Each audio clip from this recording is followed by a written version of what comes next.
All right, here in the store folder, we're going to add a new file called projects.js. Here we import the create slice function from Redux Toolkit. Then we call it.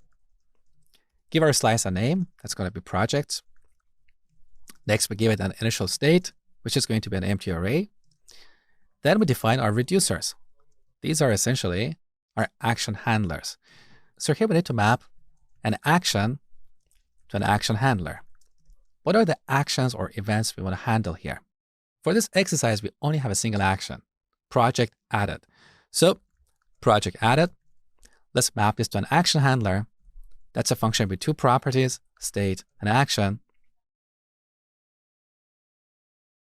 We could also call this projects.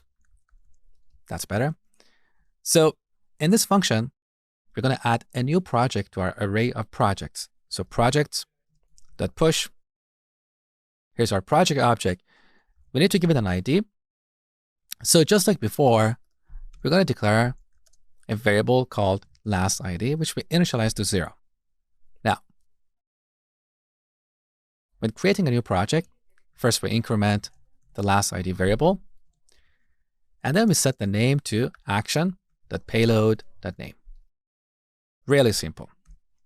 Now, let's store the result in a constant called slice. Next, we need to import the reducer and the actions. So the reducer has to be a default export default, slice.reducer. And the actions are going to be named exports. So we're going to pull out project added from slice.actions. And here we need to add const. So our slice is ready.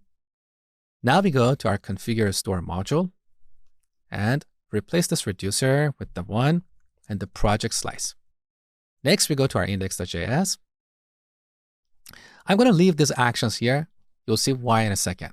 So on the top, let's import a new action. That's going to be project added. We import this from the project slice. Next, we're going to dispatch it. So store.dispatch, project added. Here you pass an object with a name property called project1. Good. Let's test our implementation. So we have dispatched multiple actions. Here's the first action. Now look at the diff. We created a new project object. If we look at the state, we can verify that. So this is our array of projects. Beautiful.